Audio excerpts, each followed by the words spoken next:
Assalamualaikum warahmatullahi wabarakatuh.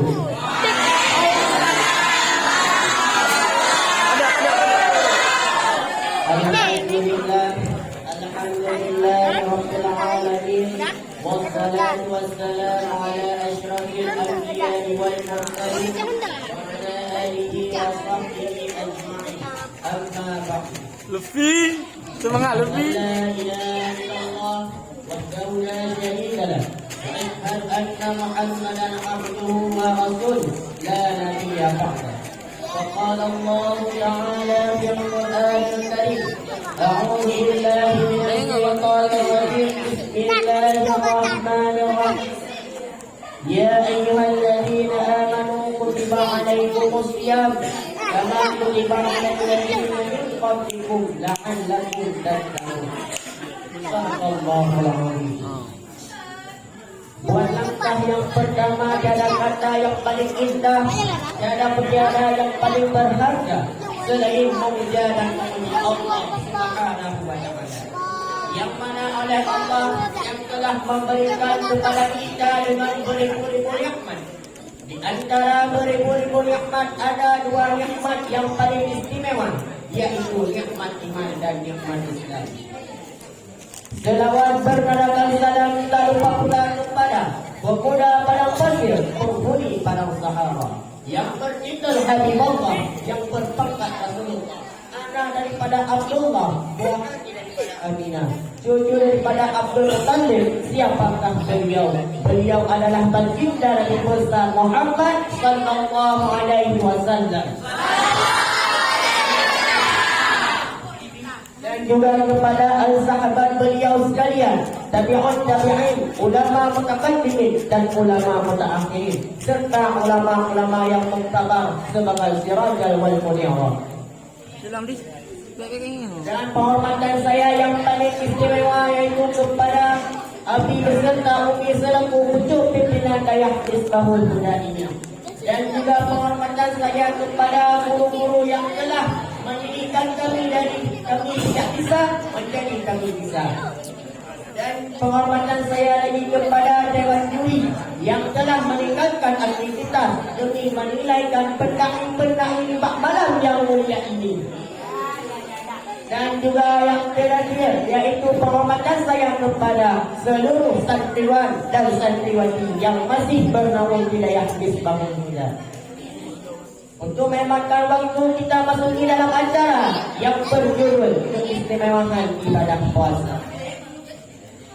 Ibadah puasa merupakan salah satu dari rukun Islam yang 5, wajib setiap orang mukallaf balik maupun berakal. Puasa juga diwajibkan pada hari Senin tanggal 2 Syakban tahun kedua Hijriah atau 2 tahun sesudah Nabi Muhammad SAW hijrah ke Madinah. Ibadah puasa juga diwajibkan kepada umat Muhammad SAW, dan itu ibadah puasa itu juga dilakukan oleh para nabi dan umat sebelumnya, seperti Nabi Nuh, Nabi Daud, Nabi Isa dan lain sebagainya. Dari salah yang dilakukan oleh Nabi Daud yaitu puasa yang dianjurkan untuk mengajarkan bagi umat Nabi Muhammad SAW. Allah Subhanahu wa Ta'ala telah berfirman dalam Al-Quran, Bismillahirrahmanirrahim. Ya ayyuhalladzina amanu kutiba alaikumus syiyam kama kutiba alal ladzina min qablikum la'allakum tattaqun. Yang artinya, hai orang-orang yang beriman, diwajibkan atas kamu berpuasa sebagaimana diwajibkan atas orang-orang sebelum kamu agar kamu bertakwa. Kaum muslimin sidang pendengaran yang dirahmati oleh Allah Subhanahu wa Ta'ala. Mengenai kewajiban puasa, Sa'id bin Ubaidillah meriwayatkan bahawa Nabi Muhammad SAW sebagai jawaban ketika ditanya oleh orang-orang yang waktu mendatanginya, faqala akhbirni ma faradallahu alayya ila siyami, faqala syahr ramadana illa an tatawwa'a. Yang artinya, ya Rasulullah, kabarkan kepadaku yang diwajibkan Allah kepadaku. Sabda Nabi SAW, itu kecuali puasa Ramadan. Ibadah puasa yaitu berasal dari kata sauma yasbuku sauman wasyaman, yaitu puasa berarti menahan, yakni menahan diri dari melakukan, dari meninggalkan sesuatu. Allah Subhanahu wa taala berfirman dalam Al-Qur'an, Inni nadartu lirrahmani sauman falam ukallimal yawma insiyan. Yang artinya, sesungguhnya aku telah bernazar berpuasa untuk Tuhan yang Maha Pemurah, maka aku tidak akan berbicara seorang pun pada hari itu. Makna pada ayat di atas adalah yaitu menahan diri dari tidak berbicara seorang manusia pun pada hari yang dia puasa itu. Yang dimaksud dengan puasa adalah menahan diri dari segala membatalkan puasa, seperti dari makan, minum, bersenggama dan lain sebagainya. Allah Subhanahu wa taala telah berfirman dalam Al-Qur'an, Bismillahirrahmanirrahim.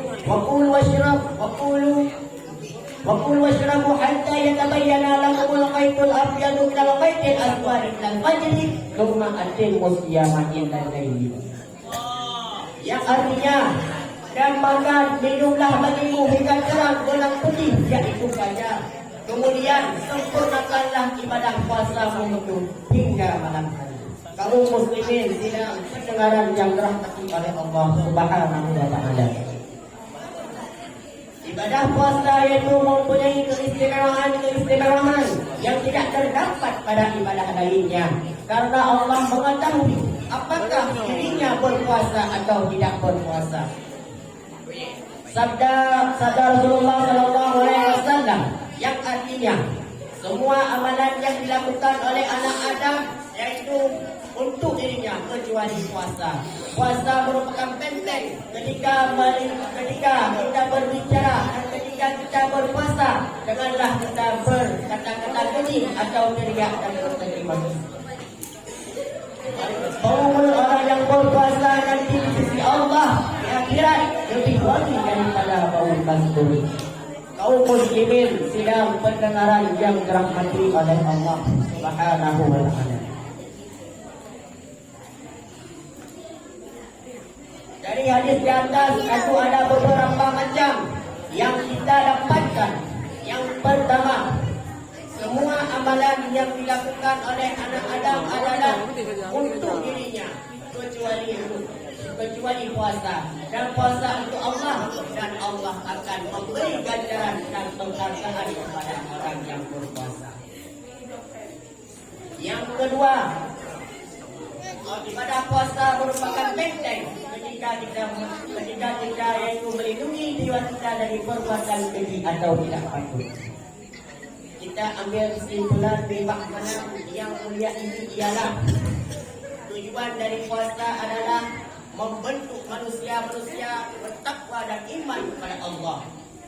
Takwa adalah derajat yang tertinggi hadapan Allah Subhanahu wa taala.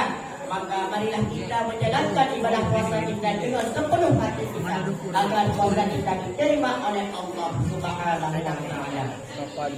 Demikian yang dapat saya sampaikan. Buka puasa minum sebuah, segarkan badan, hilangkan dahaga. Puasa Ramadan membawa berkah, di akhirat telah dinanti syurga. Hadanallah wa iyyakum ajma'in. Assalamualaikum warahmatullahi wabarakatuh.